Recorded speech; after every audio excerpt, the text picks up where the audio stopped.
Thank you. Well, thank you very much for coming. I'm very gratified by the strong response that this program seems to have evoked.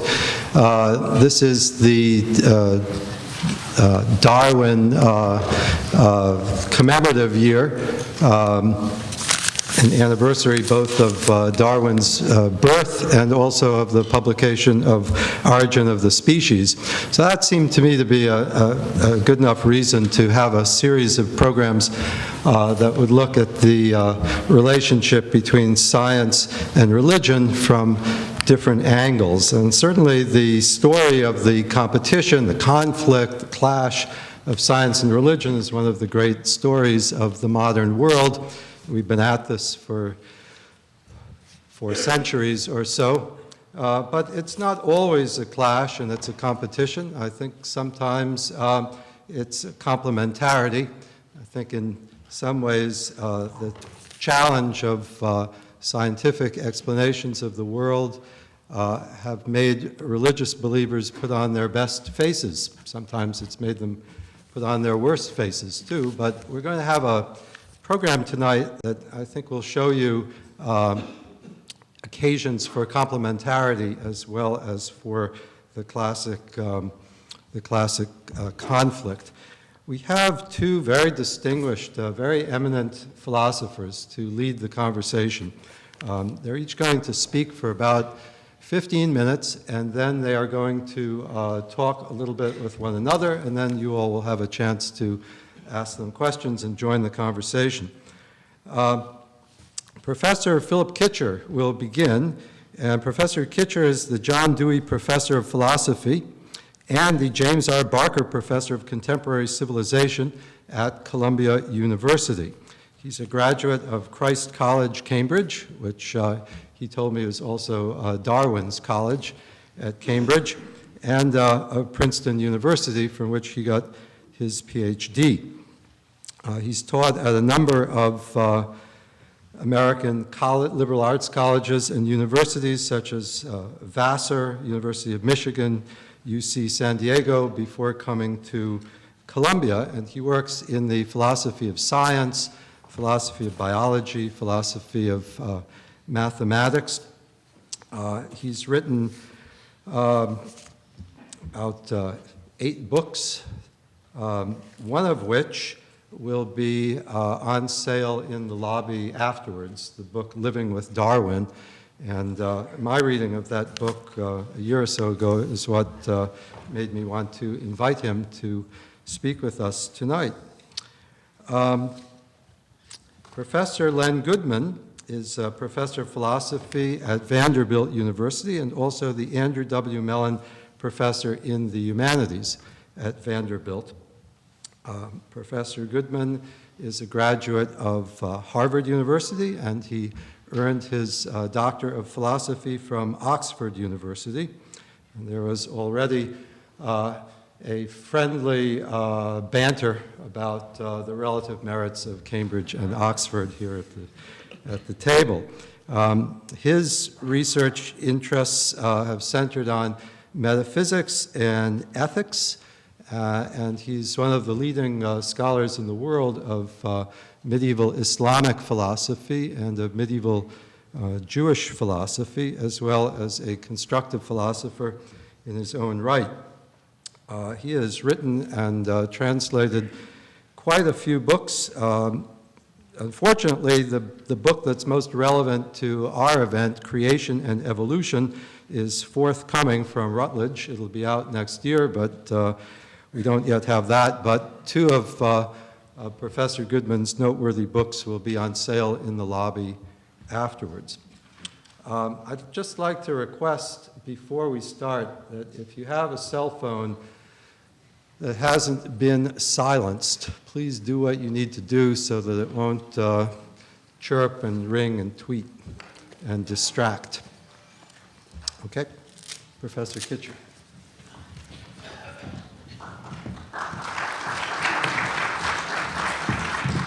Thank you very much, Alan. It's a pleasure and an honor to be here. And what I thought I'd do is talk rather briefly about Darwin and the implications of Darwin's ideas for religious belief in various forms. And I want to begin by hoping that we don't have to talk about issues about whether Darwin's account of the history of life is true or not. Round about 1830, a very large majority of the world's natural philosophers and natural historians, as they then called themselves, the term scientist wasn't then used in the way it is now, decided that the Earth was much older than it had traditionally been thought to be, that its age was measured in the tens of thousands, hundreds of thousands, millions, even hundreds of millions of years. And then in 1859, 150 years ago, Darwin published On the Origin of Species. And within about a decade, people accepted the idea that all the living things that have ever existed on our planet are related to one another. There is one great big family tree. And much later, really only in 1930, did people come to accept the thought that the history of life, descent with modification from an original form, or a few original forms, as Darwin put it at the end of The Origin, that history is largely one of the operation of natural selection. So I'm going to assume that all of these things hold, and if you have any questions you'd like to raise about those, we can take them up in the discussion period. So what interests me is that if we accept this story of the history of life, what are the implications for religion? And I'm going to proceed in stages. The first thing I'm going to ask is whether, if you're a firm believer in this picture, this Darwinian picture of the history of life, you have to give up on your religious belief. Well, perhaps it depends on what sort of religious believer you are. If you think that religious belief commits you to thinking that what the words in various passages in your scriptures seem to say or can't be taken at face value, then you're going to have trouble with Darwin. And we know that there are people in this country who have exactly that kind of trouble. But throughout the centuries, really, religious people in the Judaic tradition and in the Christian tradition haven't insisted on that kind of across-the-board literalism for reading their various scriptures. They've supposed that some of them can be taken in non-literal ways, often in very subtle non-literal ways. I'm going to ask then a different question. If you believe that the history of life on Earth is roughly 4 billion years, that human beings are relatively latecomers in this history, that the whole process has been undertaken by a rather wasteful and cruel process, natural selection, does that shake anything you believe? And again, for some people it might. They might say, I cannot accept divine providence when I look at nature under this perspective. Tennyson had that reaction, not to Darwin, but to one of Darwin's precursors. And his great poem, In Memoriam, is full of agonized reflections on the non-purposive and non-providential character of life. But again, I think thoughtful religious people have found ways to come to terms with this. On the face of it, they may say, the history of life is senseless, it's one of suffering, it is powered by a mechanism, natural selection, that seems to delight often in competition and cruelty. All that leads us to do is to say, well, the purposes of the Creator are much larger than our poor finite minds can really come to terms with. We just have to accept the divine purposes and accept their unfathomability to us.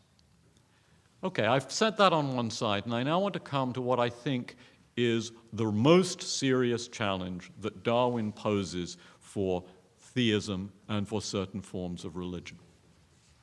It's not an argument that comes directly out of biology. It comes out of the very method that Darwin used. Darwin was a child of his times. He lived in the 19th century, and the 19th century was the great century of historicism, of his history. It's there from Hegel at the beginning to Nietzsche at the end. And Darwin's great achievement was he showed, in the case of life, how you can make historical explanations shed light on all sorts of things.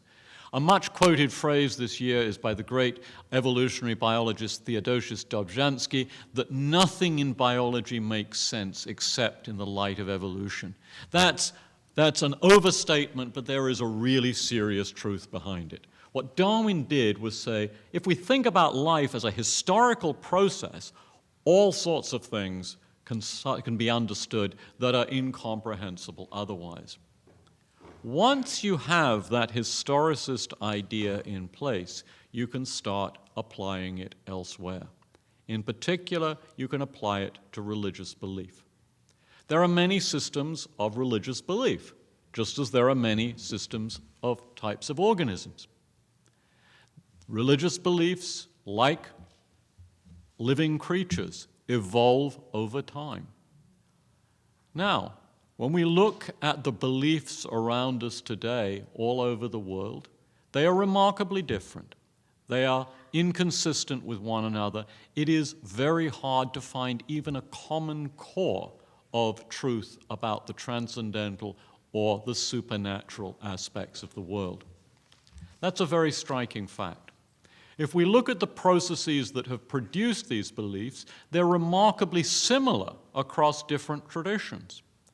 Australian Aborigines believe all sorts of weird and wonderful things about sacred places on their continent.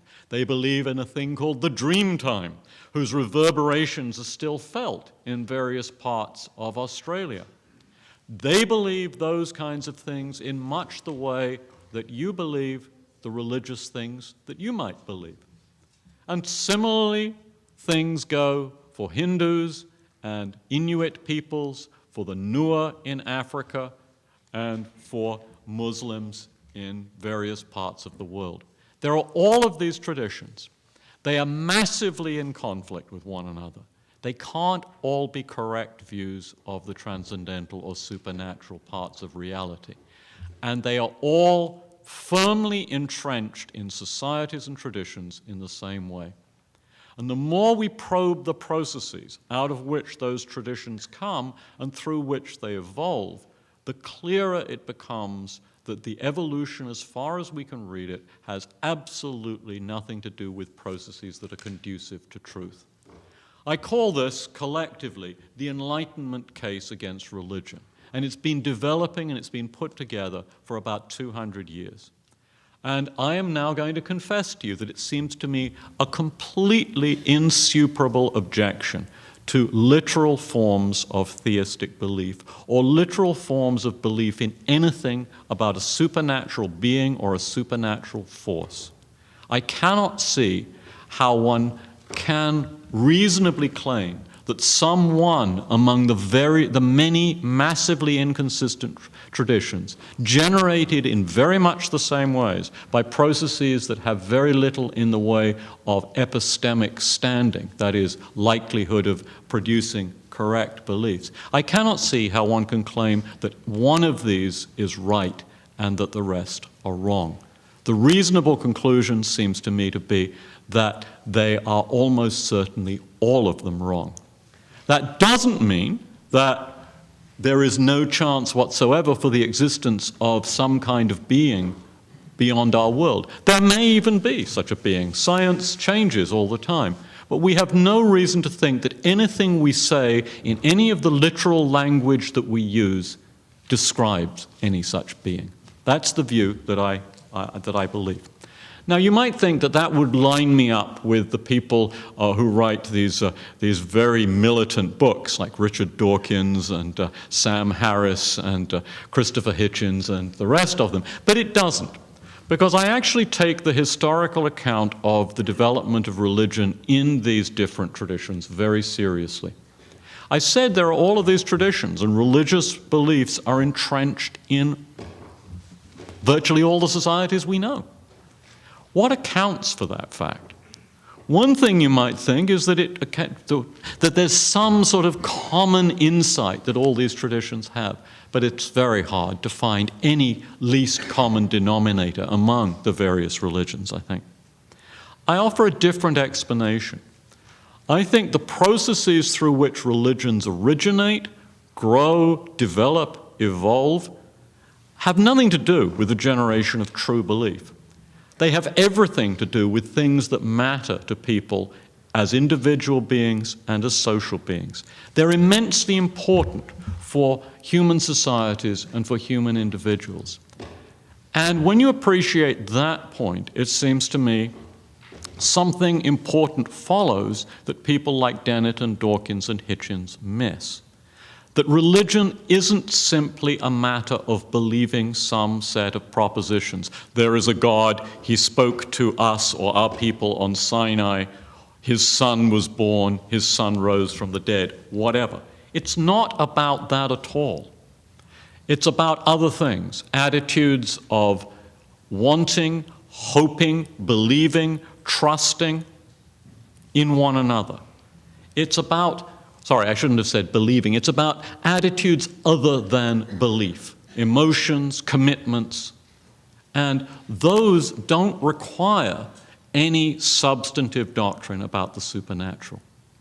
So what I want to suggest to you is that the very reasons that make the Enlightenment case problematic with respect for literalist religion also point the way towards what is really important in religion as a practice, and that is these other aspects.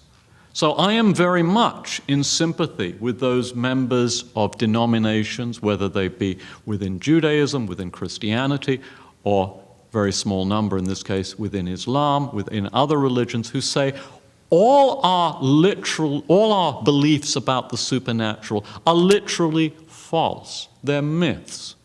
Nonetheless, at the center of these myths lie an important set of attitudes towards ourselves, our world, and one another. And these attitudes have been honed over time and developed in the context of our religious practices.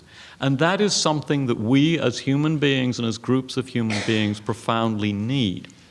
So I believe that there should be, and this is my closing thought to you, I believe that there should be a deep alliance between people who are secular humanists, not just secularists or militant atheists, but secular humanists with the emphasis on the humane, and people who believe in non-literal religion. That is, people who give up on the metaphysical doctrines, who give up on the literal idea that there are transcendent or supernatural beings, but see the point and value of religion and religious practice.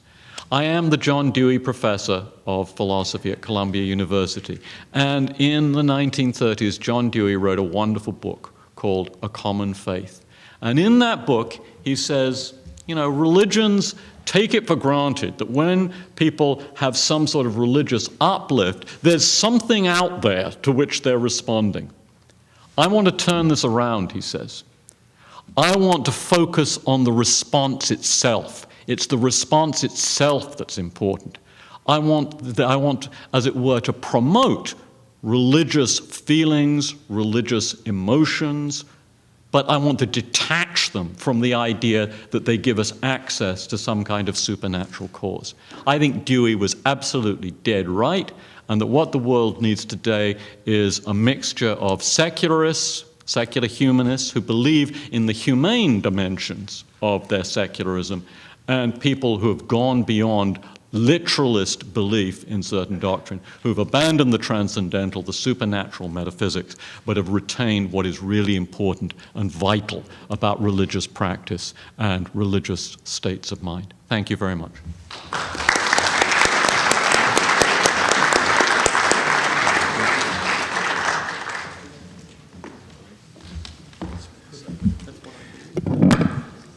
I'm glad that Phil footnoted John Dewey, since he holds the chair in Dewey's honor. His thought is very Deweyan, and I guess what those who are committed to a religious tradition need to think about in that regard is whether we can really sever our religious commitments, our practices, our myths, our stories, our legends, our ethical stance, our social and political stance, whether that can be really safely surgically cut off from a belief in the transcendent. Phil and I have known each other a long, long time, and there are a couple of things that we have in common. One is that we are not committed to some kind of literalism. I think that that's a way of playing false with Scripture. Scripture uses every sort of poetry to very profound effect. Another is that we both are committed to humanism, and I, for one, would sign on to that alliance of secular humanists with those who are committed to a transcendental view of reality. I think that one point where Phil and I disagree would be the equation which he made within a comma of, talking about the transcendental and the supernatural in the same breath.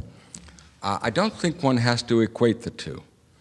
I don't think one has to believe that God is the sort of fellow who comes and interrupts the program to express his preferences or his beliefs, interferes with nature, disrupts things. Those who see nature as God's work don't so readily regard God as a being who would do that sort of thing. If you look at Genesis, and in the book that Alan mentioned, I look at Genesis pretty closely, and you look at the commentaries and interpretations that we have on Genesis, be they Jewish or Christian, thinking of great thinkers like Maimonides and Sadja, and I'm thinking of great Christian thinkers like Augustine.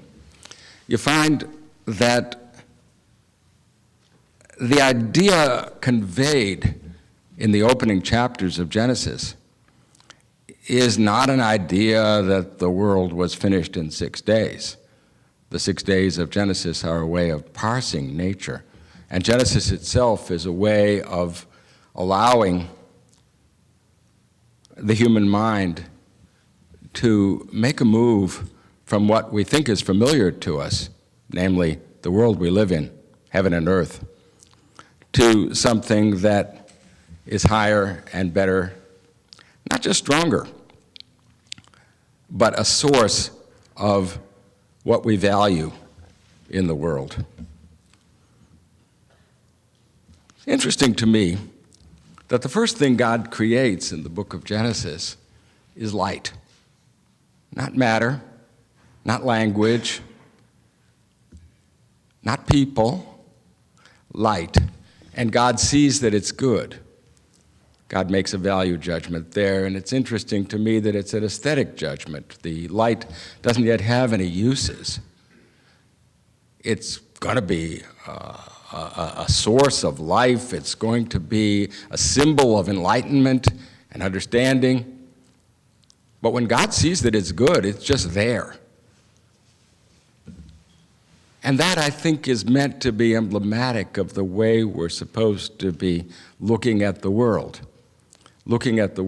as evidence, as a sign that the world isn't all there is, that the goodness in the world has a source, and it's not a source that Genesis attempts to describe or motivate or explain or reduce to lesser things, whether those be physical things or social things or conventions or practices.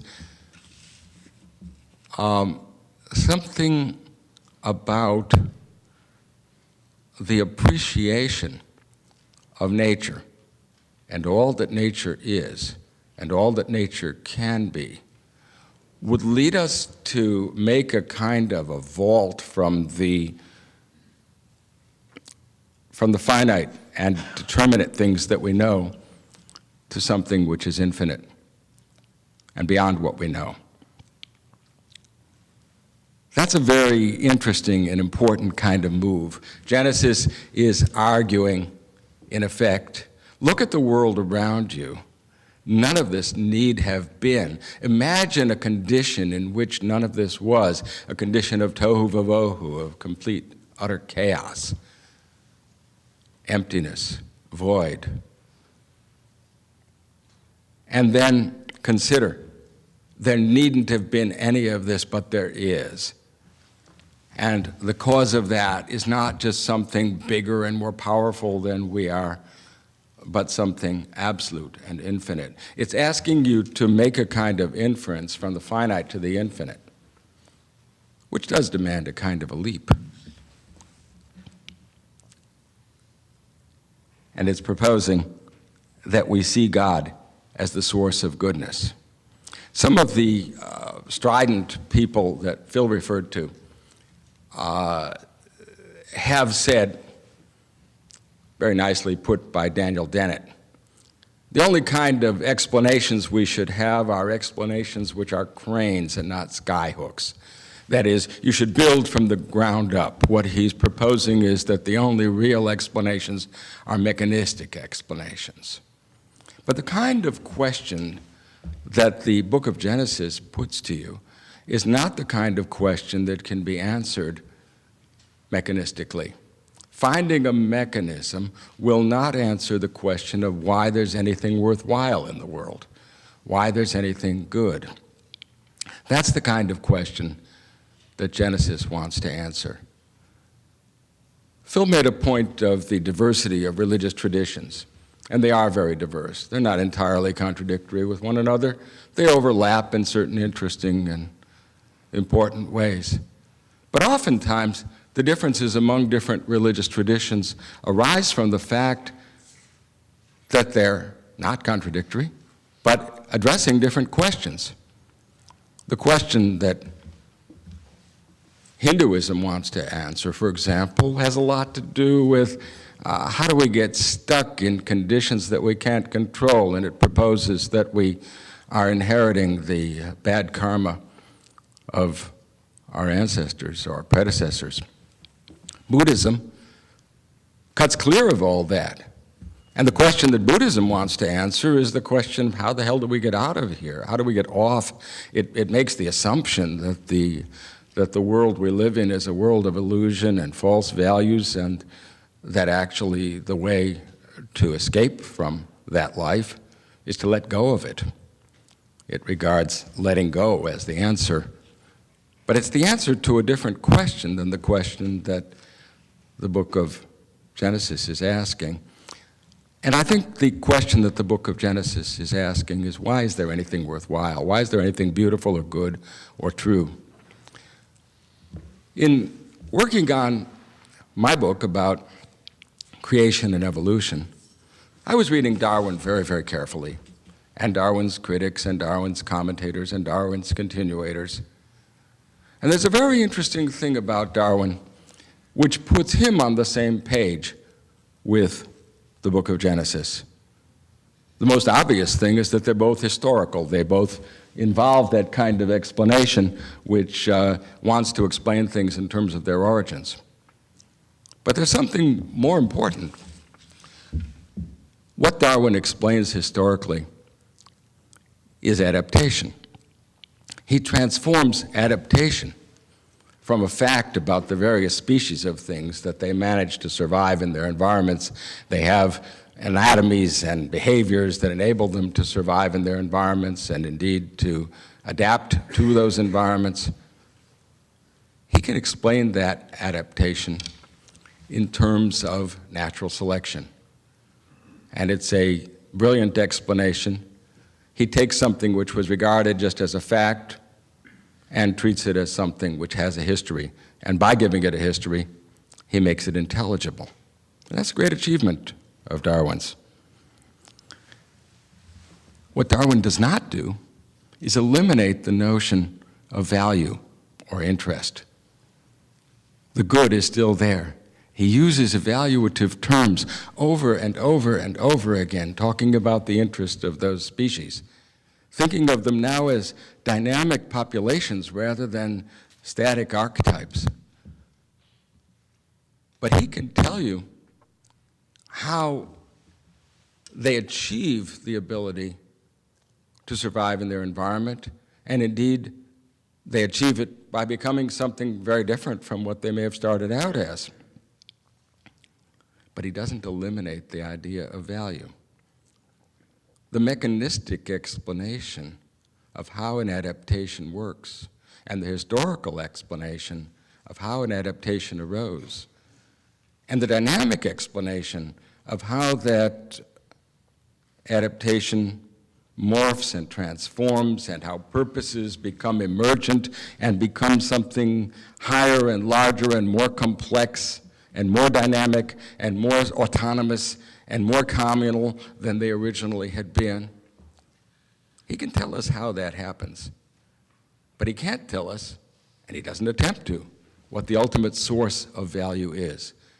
That's the kind of question that Genesis is addressing, and that's the reason I think that Genesis has an enduring history that will live long beyond our time and will continue to inspire people. It's the kind of question which Daniel Dennett wants to dismiss, and Dawkins wants to dismiss. You're out of mechanisms, you're out of truth. But that's not so. There are questions we still want to know about why is anything worthwhile? Why is the light beautiful? How can there be truth and understanding? How can there be caring? Now, Phil mentioned that the process of natural selection is cruel and uncaring, and in his book he says also that it's inefficient and blundering. Yeah, I think that some of those things are true. Darwin himself worried about that. He worried about the little wasps that lay their eggs inside another creature's brain. He thought that that kind of entrusting of power to creatures to compete with one another, to overcome one another, Darwin worried that that sort of counts against the idea of a benevolent God.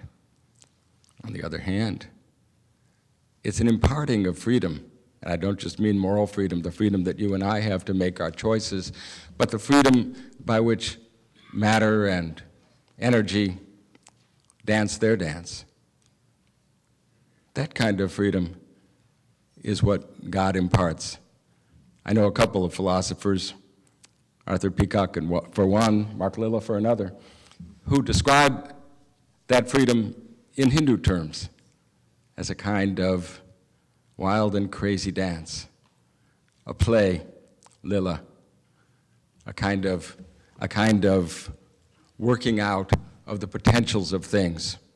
The great Christian philosopher of biology, Pierre Teilhard de Chardin, saw evolution as the means by which living potential can explore the possibilities, find opportunities to achieve something more than what it started as. Darwin doesn't eliminate opportunity. He gives you an explanation of how it works, but he doesn't tell you why there should be such a thing. And that's something that the book of Genesis does. Let me stop there.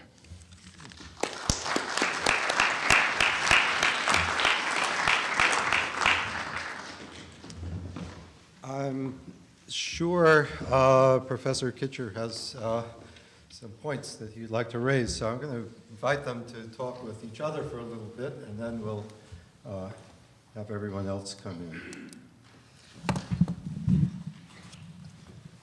Okay, there are two things that I'd like to say in response to Len, but I'll only say one of them now. I'll mention the issue. I think Len's absolutely right to raise a question about how convinced secularists like myself account for value, and I'll certainly want to talk about that later if he wants to press that point. For now, what I really want to concentrate on is something that I think Len made a little light of in his remarks, which is this issue about the community and overlap among various forms of religion. Let's take something very basic, like what are the kinds of entities that the religion thinks that are there, that are rather different in kind from the ordinary entities that we experience in the world and the entities that various areas of science tell ourselves. Well, the book of Genesis tells us about a being who makes the world. This being is perhaps not infinitely powerful, but extremely powerful. He starts the whole show.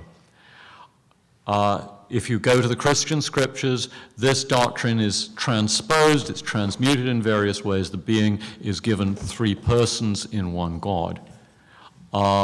Islam goes back to the purity of the original and says, well, there's just one. There is no God but God.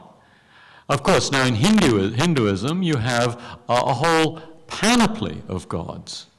In various African and Inuit and Native American religions that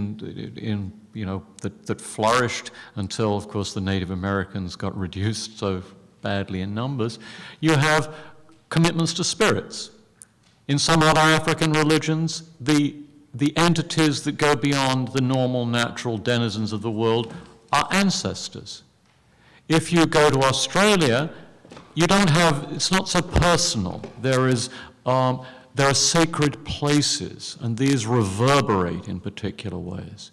If you go to Oceania and Melanesia and Polynesia, what's important is a force, not a personal being, but a force with which people have to align themselves if their lives are to go well. So what's the truth about the transcendent? Is it personal or impersonal? Is it one or is it many? It seems to me that the religions of the world differ on these fundamental questions. It seems to me that even if you gesture at something beyond that brings the world into being, you are already adding one thought too many. There is no basis for covering our ignorance about the complete inventory of things that there are in the world with a label, whether the label we use is God or our ancestors or the force of mana or the dream time or whatever. We should learn from the history of these religions to take them seriously, but we should also learn, I think, not to take their doctrines about the transcendent seriously. So I'm going to agree with part of what Len said. That is, I'm going to agree with him that there's something in these traditions that points to things that are different, that are really important, and that center on questions about value. That I agree with. Where I disagree with him is in thinking that these have in some ways to be anchored in the existence of a being for which our ancestors have, groped in all of their variety of contradictory ways. That's what I think we should give up. We should try to preserve the core. Now, that may be difficult. Len began by saying that he thinks it's more difficult to do than I think. I'm willing to admit it may be difficult. But that seems to me to be the intellectually honest and properly sensitive and committed enterprise to which people today, especially people who have read Dewey, ought to be committed. Thank you. Well, I certainly wouldn't want to pretend that the religions of the world, or the private religions, the personal religions, which may differ as much from one person sitting in this room to another as the paradigms that Phil was suggesting from different cultures might differ. I certainly wouldn't want to suggest that those are in any sense reducible to a lowest common denominator. I think that we can learn from them, and I think that we should learn from them. I spend some time doing that, and I think we all can do so profitably. They do at times contradict one another, of course, although I think that a lot of the most interesting differences, as I was stressing, have to do with the fact that they're answering different questions, and they're addressing different questions, and that can be a very fruitful thing, because any philosopher knows what you've really got to do if you're doing philosophy is question your own assumptions, and what one person takes for granted and finds completely unproblematic, another person thinks that that's just the heart of the difficulty. And so religions can learn from one another in the same way that philosophers do. I don't think the fact of religious diversity has the kind of epistemic power that Phil is ascribing to it. I don't think that it shows that they're all wrong or they're all right or anything of the sort. I think that each one has to be judged and studied on its own merits, and each one makes its own special contributions. Whether we can get from religions to the recognition of a transcendent reality, I would be very dubious about that. That's a very old kind of argument that the Stoics like to use. It's called the argument ex consensu gentium, from the consensus of all nations. They all have some kind of beliefs in higher beings, and therefore there must be a higher being. That's a fallacy, and I think philosophers have recognized that for several millennia. What Genesis is asking us to do is look at the world. And it's asking us to look at the world with brighter, shinier eyes than people who think that mechanism is the only answer, because their questions about mechanism are the only questions. They're not the only questions that we human beings ask. Now, as far as that difficult surgery that Phil is proposing, I think that I like to see a dialectic between let's say, the norms and the community aspirations and the traditions that we have and the practices that we have on the one hand, and our beliefs about the sources or source of higher values on the other. I think that when you cut that dialectic apart, you get a peculiar form of idolatry in which people jack up their commitment to traditions or practices or community belonging into a little godlet of its own, and they don't have any kind of external check on that godlet. That's something that the Jewish tradition has been very sensitive to, and in my opinion, rightly so. Do you want to reply, or shall we? I don't know how anxious people are to join the conversation. I have lots of things to say, but it seems to me that you've sat and listened to us quite patiently, and maybe it's now time to let you come in. And we'll get back to it. Yeah, we'll get back to it.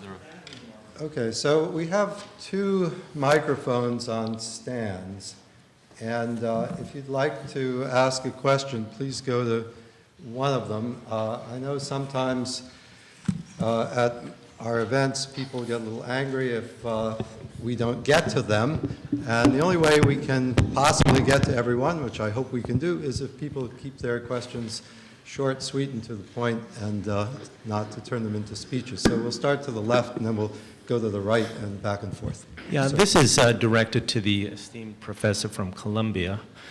You made a point a few moments ago about how should I say this? The different traditions essentially can't be right in their belief in transcendence because all of their beliefs are different beliefs. And I have difficulty following that. I don't understand why all of the beliefs have to be the same in order for any one of them to be correct. That is to say, I eat something, you eat something completely different. They both nourish us. We both achieve something in our lives through that fuel.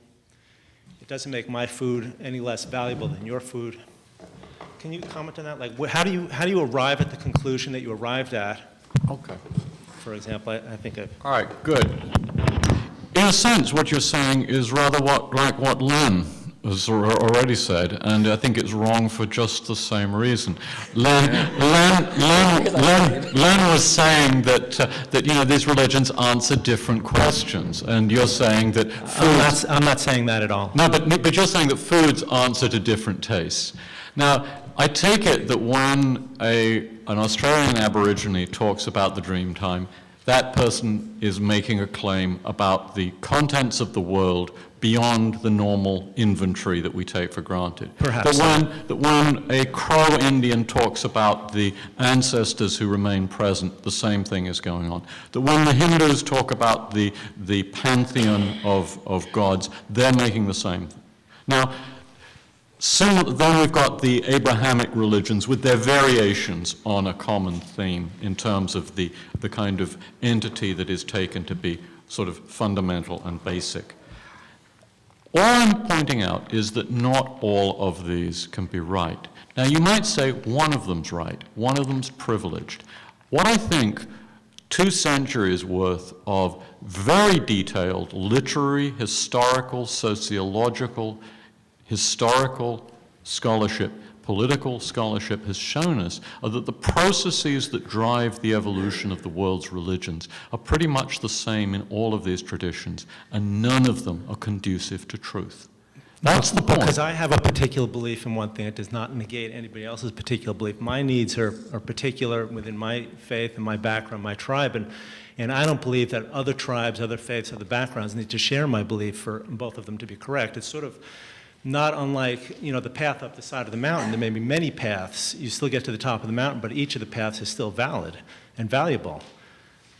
But just as another point, I don't think you really make... Can I ask you what the analog here is of the top of the mountain is? Because it seems to me you're in danger now of lapsing into that view that there's something shared among all of these different religions, which is in some sense common to them all, that's behind the various differences.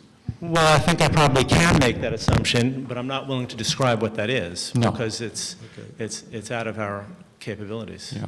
I mean, I think you can get away with the following. I think you can say, there may be something out there, but I can't say anything about it.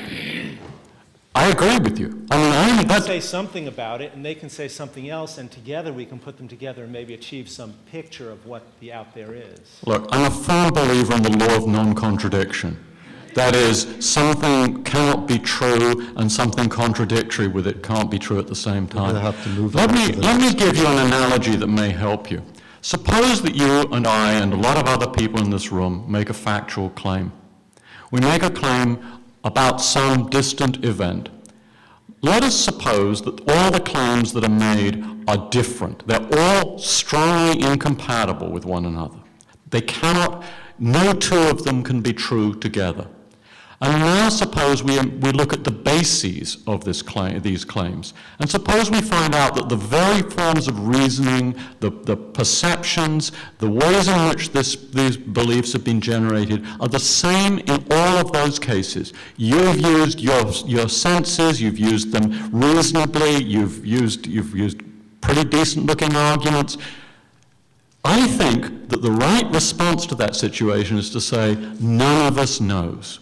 None of us has any justification for our beliefs. We're all guessing. And it seems to me the same goes for the religious cases. So we have to move on to the next question. This is a very profitable line of questioning. I'm very sorry to have to that you're cut off at this point, because I think this is a really important point. And I think if you think it through, then I think you'll end up sympathizing with my...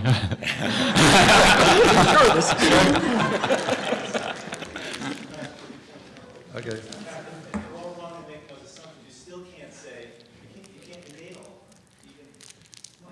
This is a valuable line of questioning, but I'm out for equity here, so I want to give other... Sir? I'm interested in the supposed contradiction between the evolutionary and creationism. Now, the way I look at it, and I could be wrong, religion presupposes, at least the Jewish religion as I know it, presupposes creationism. The minute you start, one of the major problems that religious people have, fundamental religious people have, whereas Darwin is the evolutionary approach as contradicting the creationist approach.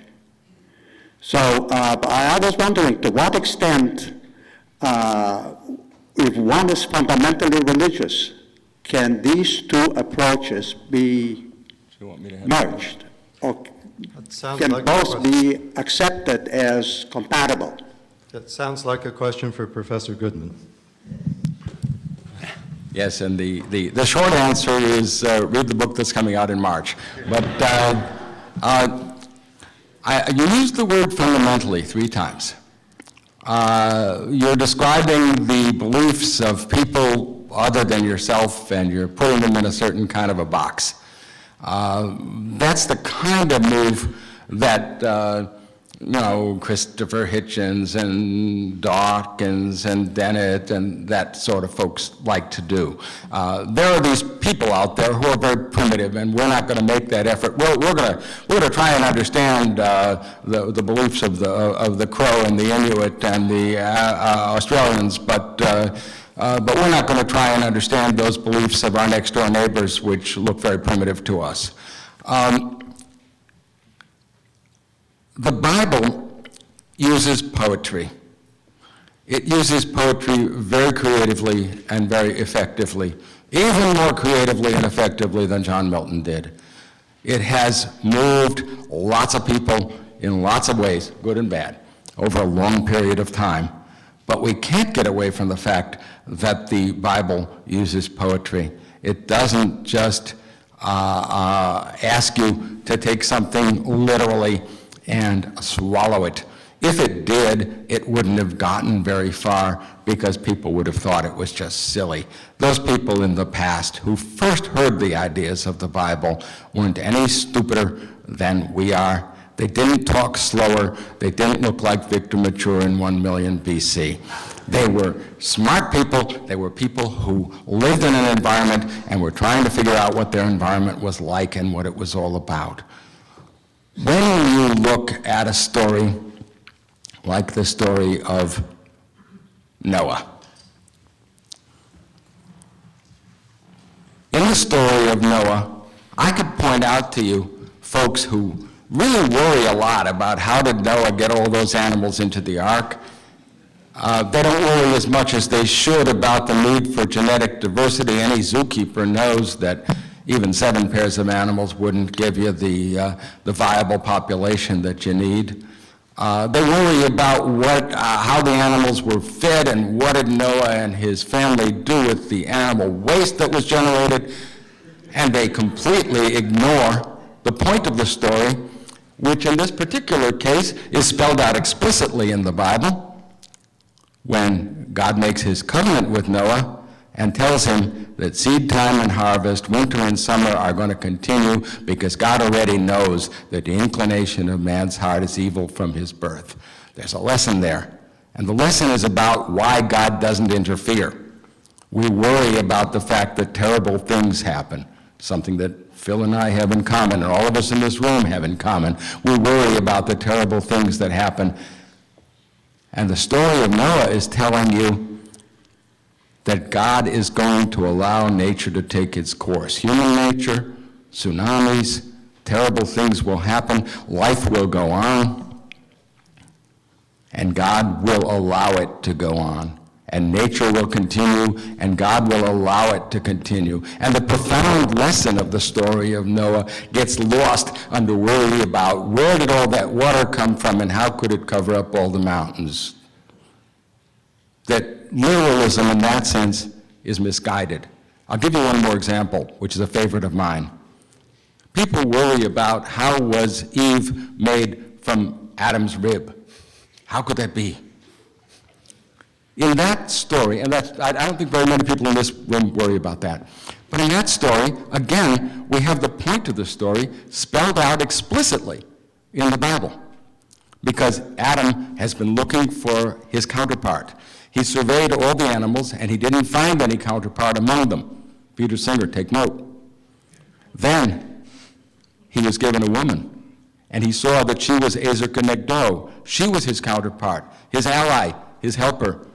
And it draws the moral explicitly, therefore does a man leave his father and his mother and cleave unto his wife. Your first loyalty is to your spouse, not to your parents. It tells you what the point of the story was. Men are not from Mars and women are not from Venus, and there's no battle between the sexes, which is an inevitable matter. That's the point of the story. And people go crazy trying to figure out how this surgery was done, which is not the point of the story. Right?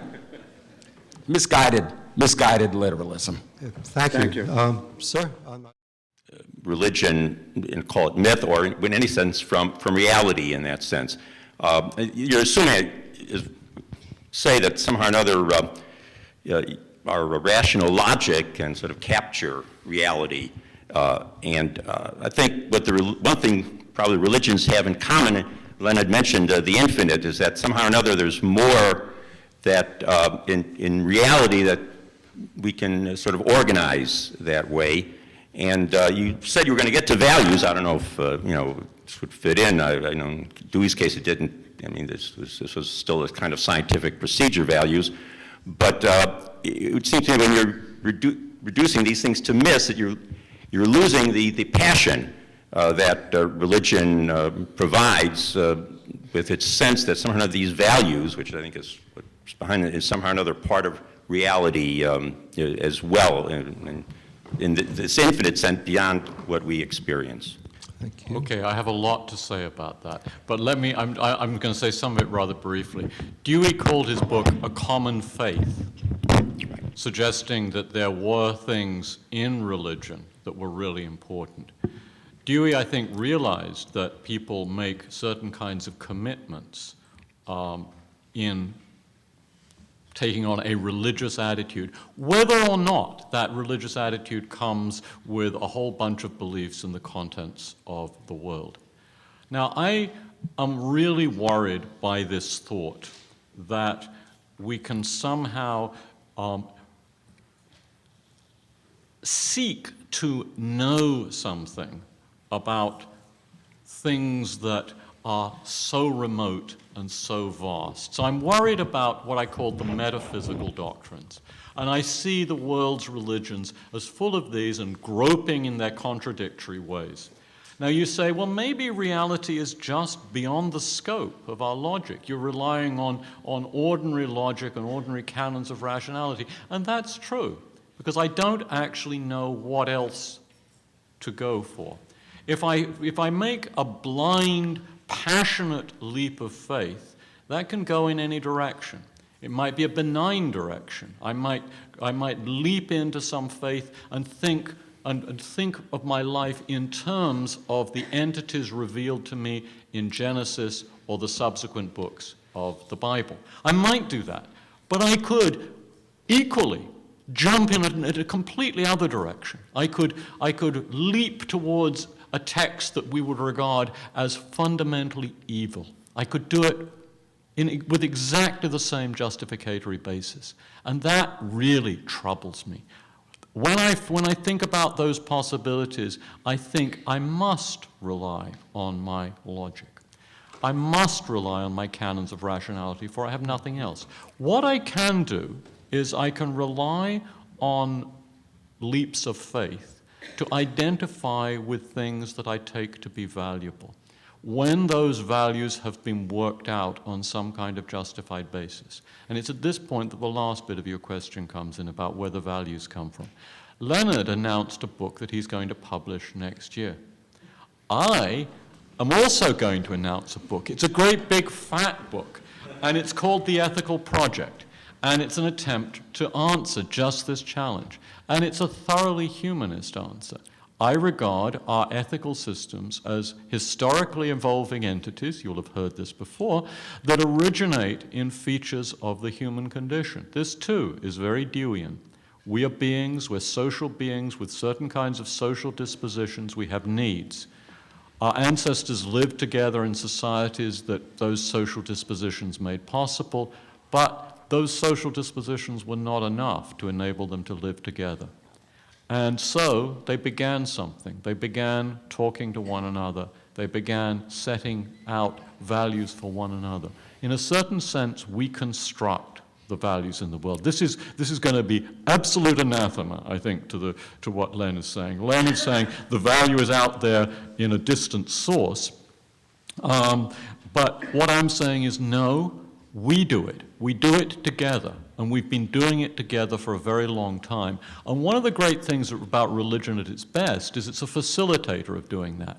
At its worst, it's something different. At its worst, it claims that the values come from beyond and then paves the way for people to claim that they have insight into that beyond. And I would just say one thing in response to Len's challenge.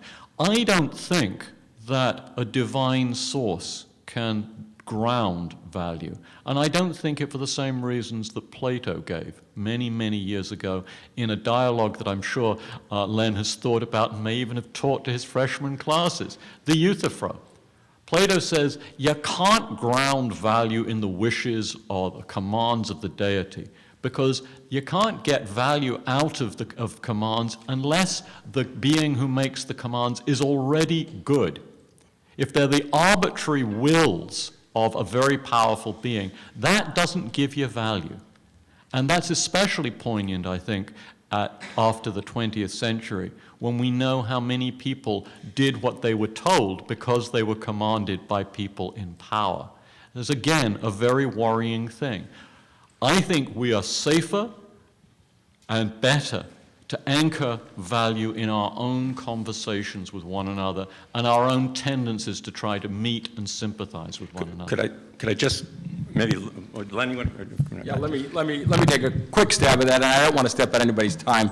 I don't absolutely disagree. I only 50% disagree with what Phil has said, and the reason is, and of course I do teach the Euthyphro and read the Euthyphro seriously, but what I take from the Euthyphro is that you can't think of the commands of God as arbitrary and whimsical commands.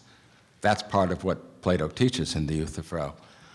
I have argued, and I've argued extensively, both in God of Abraham and in my Gifford lectures, Love Thy Neighbor as Thyself, that the process of figuring out what God wants of us is a dialectical process. I compare it to chimneying, where you've got an idea of God and you've got an idea of the good, and the two of them inform one another, and we move along dialectically, like a rock climber does between two faces of rock.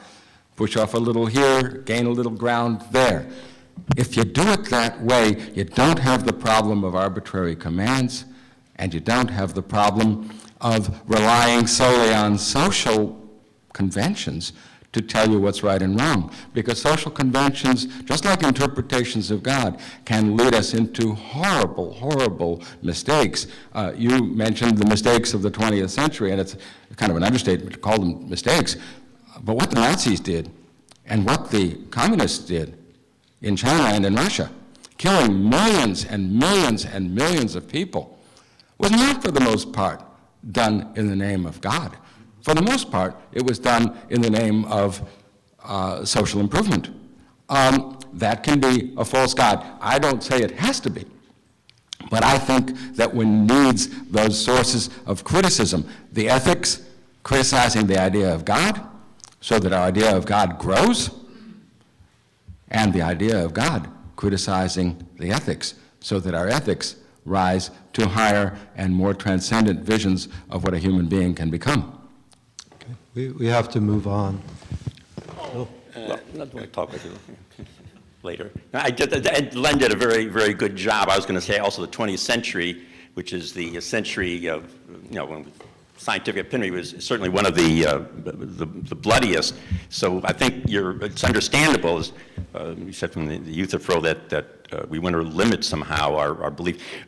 Just one, I guess, comment that Len didn't mention. I really would like us just to... one. It seems there to me are a lot of people who want to ask questions. it seems you're still stuck in the metaphysics. When your references to metaphysics, you're still sort of stuck in the belief mode, I think. A little, but okay, we can talk it later. You're right. Rabbi Plevin. Thank you. to all of you.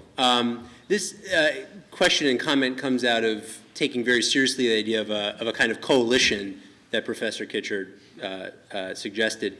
And so the first, just sort of a very brief yes or no kind of question to, I think, Professor Goodman, that should I take your suggestion of separating kind of supernatural types of belief about God and I think and just other kinds of transcendent ideas as an attempt to broaden that coalition that Professor Kitcher was suggesting, and if I may then also make sort of two suggestions as ways in which I think the coalition might be broadened, and I'd be interested in both the panelists' reaction to this, is it seems to me that there were two kind of criteria in the coalition. One had to do with literalism, reading texts literally or not. The other had to do with metaphysical belief or not. And I'm wondering whether those two could be separated to include people who have metaphysical beliefs but are not necessarily committed to literalist approaches to textual, to hermeneutics, basically, hermeneutic approaches to their own textual traditions. And to further that, I think, not only in terms of the way the texts are read, but in terms of theological understandings of the origins of the texts themselves, I think it's worth pointing out that I think a lot of the most creative non-literal approaches to reading the Hebrew Bible that come out of post-biblical rabbinic traditions were not only compatible with believing that the text had a divine origin, but actually was licensed by the belief that the text had a divine origin, that it was precisely because the rabbis believed that the text had a divine origin that allowed them to read the text in non-literal fashion. So I'm wondering if those are two, and I guess I'm suggesting perhaps Professor Goodman's is a third way of broadening the coalition in a slightly wider way to people who would be open to these kind of non-literal approaches that would see a Darwinian understanding of life as compatible with pretty strong metaphysical beliefs about either God particularly or even the origin of the scriptures that they believe are divinely revealed truth. Real quick, I object to the word supernatural because I think it's a loaded word. It suggests that religious folks are looking to something which is just like nature, only above it and beyond it, and reaching out into it and fooling around with it and monkeying with it.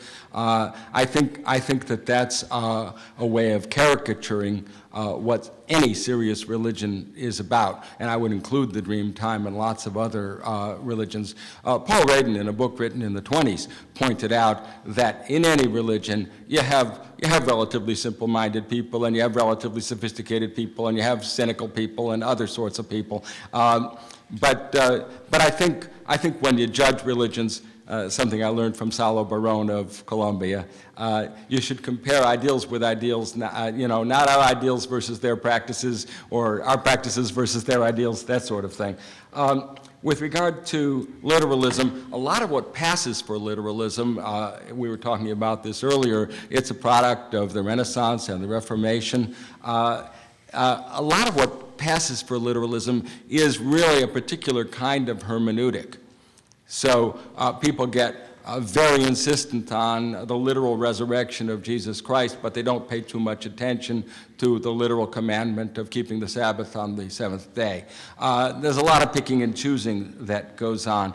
I liked very much the point that you made about the divine revelation being a license of non-literal interpretation. People are looking for profundity. And one of the things that's very exciting about that, and you see this all the time in halachic and agadic midrash, is that the proof text is a pretext. But the thematics of the text, which may be implicit rather than explicit, always based on the idea that this is from God, and therefore we have to take it in the highest and most elevating and most edifying and most ethical possible sense. And that is that's a source of a dynamic which is not only moving you beyond the literal, but moving the tradition itself into a living, ongoing, growing, hopefully progressive kind of organism. Sir. My question is, in light that evolution is complex, and the universe is, I view it as complex, does the complexity of the universe then generate an idea that there had to be a designer, since it's very complex? Okay, I write a lot about this in the book that is available outside. The short answer to that is no. I mean, the alleged instances of so-called irreducible complexity are based on serious misunderstandings of the ways in which evolutionary processes operate. It is true that there are certain kinds of events in the history of life for which no one can presently give a fully detailed explanation. When you think about the fact that Darwin told us in 1859, he sketched a story about the evolution of vision. It took about 120 years for people to pin down all the details of that one case. So it's very easy to say there are all of these very complicated things and you haven't given us a detailed account yet. I think the truth is that Darwinism has a very good track record of responding to all of those kinds of problems, but there are many of them, and there are only finitely many scientists, and so there will always be outstanding ones. So I don't buy arguments on the basis of intelligent design. I actually missed my opportunity to say something in response to the excellent previous question, so I'd like to take it now. I thought that was a really nice suggestion, the suggestion that we can broaden the coalition, and I'm sorry, I'm genuinely sorry to have to decline this most generous invitation. The reason is really simple. Well, you might consider this a gift. First thing I want to say is about the point about interpretation, and I mean, it's very clear that, especially in the Jewish tradition, there have been really very serious, there's really serious hermeneutic work inspired in just the way you said. So you're right about that. But I think actually that the message I take from Dewey is that religions aren't fundamentally in the belief business. They're in the commitment, intention, planning, ideals business. That's the business they're in. And I think all of that is done without any need for this guesswork about what the nature of entities like God or the dream time or whatever it is are. I think those are just at best, they're idle wheels. So in Len's chimney climbing, I think if you take that dialectic seriously, and I do, you don't need the ideal of this being, who's perhaps you think didn't really come down to say things at Sinai, or perhaps you did, I'm not sure about that. But if you really have these metaphysical beliefs, it seems to me that they're likely to get in the way, and they aren't likely to do any serious work for you. And they're going to be unjustified. And so you're going to be making that kind of leap that I talked about before in response to the previous question, which could go in the direction of the books you hold sacred, or it could go in the direction of some awful fascist text like Mein Kampf. I think metaphysical beliefs are something that we all have. Metaphysics is the science of ultimate reality, and if one affirms that one can't know anything about ultimate reality, that's a metaphysical belief too. The epistemological belief. Yeah, but it's inaccessible, and the idea, the metaphysical belief that I think is informative here and very relevant is the belief that there's a basic goodness in reality. You worry about, in your book, you worry about cruelty and waste and inefficiency, but all of those criticisms of nature are parasitic upon a prior assumption that there's an intrinsic value in life, in sensibility, in caring. That is a metaphysical belief. And that's the kind of belief that leads us to the notion that, that there is something higher and better, which is the source of value in our world. Is that something that is higher and better, an ontologically exotic being? Is that an entity? I mean, we seem to be breaking down here over, on one hand, the charge of supernaturalism, that serious theists and animists posit forces that can't be shown to actually exist. Does your view commit you to that kind of critique? No, I think God it- name a being? Of course God names a being. If you have a belief that there's an underlying goodness in reality, that's a metaphysical belief. It's an affirmative kind of belief. I think it connects with the question about intelligent design, and I wanted to say something about that. The issue, the mistake that the people in the intelligent design movement make, and I also deal with that a lot in the book that's coming out, the mistake that they make is it's a classic reductio ad ignorantium. They think that because we don't know the answer to a certain question, therefore the question can't be answered. Bad tactics and bad strategy. It's bad tactics for theists to take that kind of a line, because any moment now we discover another one. Some of those things were actually known before Michael Behe published his book about Darwin's black box. Made a kind of embarrassing situation for Mr. Behe. Bad strategy because it relies on the idea of a God of gaps, and science advances and God retreats into the shadows. God should be everywhere, not just in the area of what we can't explain or haven't yet explained.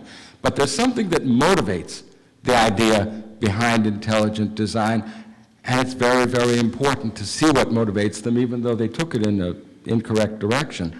What motivates it is a desire to celebrate the ingenuity and the beauty and the remarkable localized values that exist in living creatures. That's something that motivated these guys. That's why Philip Johnson says in his work on intelligent design that mechanistic explanations don't account for everything, and that methodological naturalism, which is the appropriate posture for a science to take, does not imply metaphysical naturalism, because there could be something better beyond the mechanisms. Okay. Sir. Yeah, yeah. I think it seems like everyone's in agreement that we need to get beyond literalism. And I'm going to suggest to Professor Kitcher that you can't really fully do that if you're firmly wedded to the law of non-contradiction. And specifically, I want to suggest that in addition to commitment as one of the critical religious attitudes, that in various religious traditions you have a deep questioning, and specifically questioning the question, among other things, of is it one or many? And you take that question and you use it as a kind of weapon against all the religious traditions. And yet, for instance, in Sufism, it's said, there's a saying that a solved dilemma is like a broken sword on a battlefield. And in Zen, you have as an answer, truly, by the 18th century Zen teacher Hakuin, to the question, is it one or many? You have the question, what's the sound of one hand clapping? And in the West, among other things, you have the Tanya giving his beautiful discussion of God as transcendent as God and God as immanent. A lot of the discussions in Western theology about transcendence and immanence can be seen as a contemplation of the question of, is it one or many? And so you want to take one versus many and make that into a dismissal of religion, whereas religion, often at its best, in various traditions, contemplates that question in a way that I think is resonant with what Professor Goodman is saying about what Genesis is trying to convey. Since we have less than 10 minutes left, I think I'd like to take a few questions and then have a full response. So please get the question quickly to the point. Sure. Dr. Kitcher, you used, while you were speaking, the word response in regards to religion. So I'm wondering why we can't look at religion as a human response to an interaction with the metaphysical, in which case every religion or culture that engages in that response would have possibly a different interpretation. Therefore, the concept that no one religion can be correct would not presuppose that therefore all religions are wrong. And we seem to be possibly forgetting that there does seem to me to be an underlying similarity between all religions, and that is an a priori assumption of the metaphysical. Eugene, please. Yes, 2 points directed to Dr. Kusher, Professor Kusher. Regarding what I think is your most significant argument, that we have all these religious populations around the world that make contradictory metaphysical or theological claims about some transcendent entity, and yet they all seem to evolve from the same naturalistic processes. And if I'm quoting you correctly, you said that poses an insuperable argument against the truth of any one of these I think I said for me. For you. So it seems to me that this argument is circular and viciously circular, in the sense that you're assuming that these religious beliefs evolve only from naturalistic causes. You're locked into an empirical naturalistic universe, when it seems to me that, at least in the Abrahamic religions, they all claim privilege because they assert the existence of a non-naturalistic cause, be it prophecy or revelation. So when you start locked into a naturalistic universe that precludes any transcendent entity, it's no surprise that you wind up concluding that you can't make any kind of theological claim outside of the empirical universe. It seems to me that's a circular argument. A theologian would simply say that you're unnecessarily confining yourself to naturalistic causes. And I understand why you want to do that, because you're afraid of the leap of faith, because leaps of faith by religious people can lead to heinous, immoral acts and fanaticism. But it also seems to me that the evils that have taken place in our lifetime, and whether you point to someone like Nietzsche or Malthus or Hitler or Stalin, are no less rational than are the religious fanatics. In other words, the evil occurs not because they've taken a leap of faith, but because they don't start with a fundamental axiological position of the sanctity of life. I'm afraid we're overloading poor Professor Kitcher with important questions. So, look, I mean, there seems to me 3 different versions of the same response to my talk. The first one is, you don't like paradox, but religions love paradox. Religions thrive on contradictions. Don't be so frightened of contradictions. The second one is, even though there are all of these religions, they're all gesturing at the same thing in their cloudy and incomplete ways. And the third one, you know, I really, I have a very hard time with thinking of my argument as circular. It seemed to me that the response that was itself circular. If you assume the existence of metaphysical entities, then you'll see the need for broadening the framework and giving a different kind of historical account of the evolution of religions. I say in response to that, we know certain kinds of things about the ways in which religions have evolved. We know certain kinds of things about the ways in which, for example, the Christian Gospels were put together. And what we know about that formation suggests that the processes through which these traditions evolve are not conducive to the truth.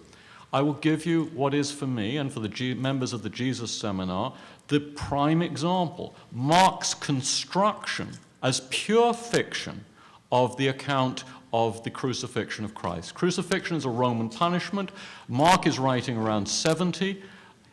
The Romans have taken control. He's got somehow to get the Romans off the hook. So what does he do?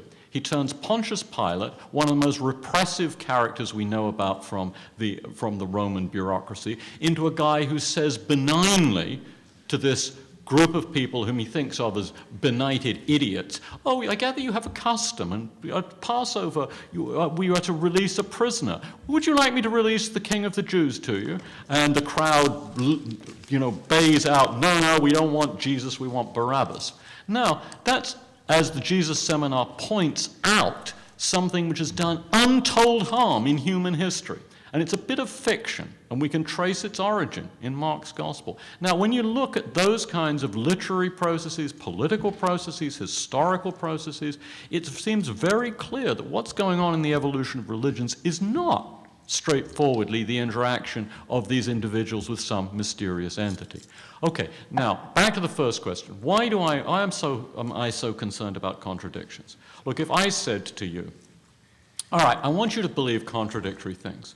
I want you to believe that universal health care in this country is going to happen, whatever you do about it. And I want you to believe that it's not going to happen, whatever you do about it. I want you to believe lots of impossible things. In fact, I want you to start practicing like Lewis Carroll's Alice and believe 6 impossible things before breakfast.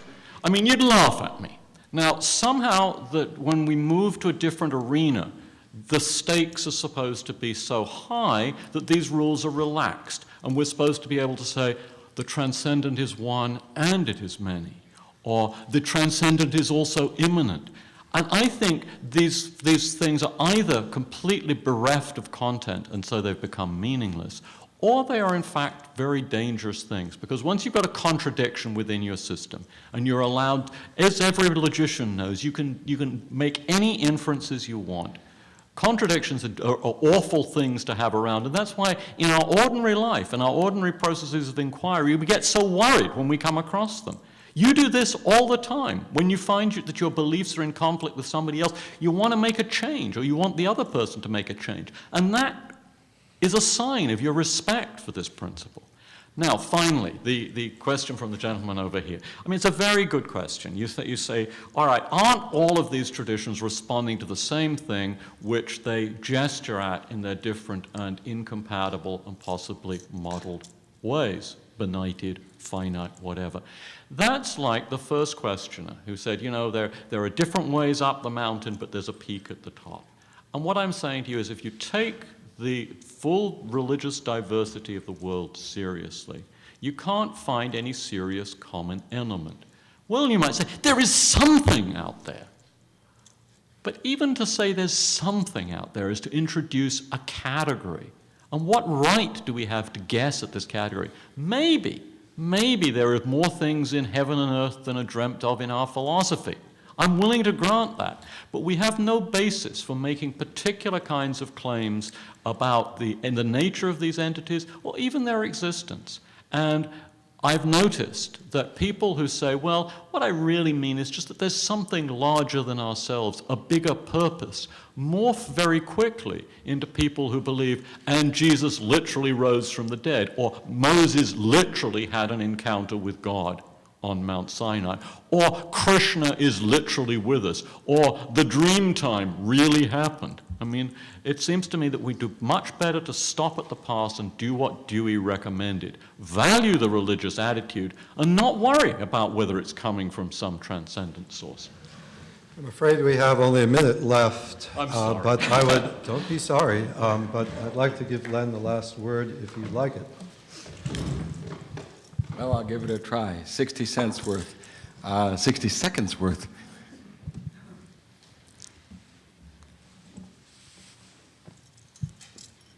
There's 2 ways of operating in a religion. You can start with some kind of profound intuition about the absolute and try and work out its implications. And I think some of the great religious geniuses have done just that, whether it's Moses or Anselm. But for most of us, we start out in the world. What we notice in the world is that there's something beautiful or something true. We notice love, we notice caring, and we get the idea that it's more than just what we see, that it portends something real, which is beyond it and which beckons to us. That's what's celebrated when the psalmist says, hallelujah. That means celebrate this. That's what's something actually that scientists and religious people have in common. When a scientist sees a principle operative in nature, the scientist thinks that it's an example of some larger rule And the scientist extrapolates far beyond what the data presents to the idea that this rule operates everywhere, all the time. That's what Newton did, you know, and it wasn't a matter of an apple, it was a matter of figuring out that the laws of gravity apply equally to the planetary bodies as the way they apply here on Earth to objects rolling down an inclined plane. Or that idea of moving from particular instances of something to something larger and more universal is what the religious person does. I agree with Phil about contradiction. I have an allergy to contradiction as well, for good reasons, like he said. But I don't think that religious people believe that transcendence and immanence are contradictory terms. One of the beautiful things that we find in the book of Isaiah, and we incorporate it into our worship, a line which Isaiah found in the praises that he envisioned the angels giving to God. We say, Kadosh, Kadosh, Kadosh, Hashem Tzvaot, Melokal Aretz Kavodo, taking two terms, Kadosh, meaning holy, but actually, if you analyze the biblical usage, meaning transcendent. Transcendent to many degrees of powers above what we encounter. And then, in the same line of poetry, Malokal ha'aretz kevodo, the fill of all the earth is his glory. Glory in this case, meaning immanence, the way in which God manifests himself. The transcendent is immanent. Not a logical contradiction at all. And it's the key to how one can move from the intuition of the transcendent to the implications of that intuition, or from the experience of nature and love and caring and beauty and truth to the idea that there's something beyond that, which is transcendent. Let's thank our speakers.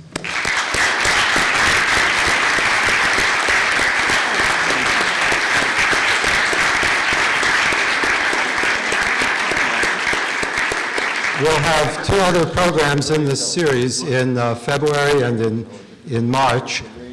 Books are for sale outside if you're interested. If you're not on our email list, there's a sign-up sheet. We'll send you an email announcing future programs. And thank you very much for coming.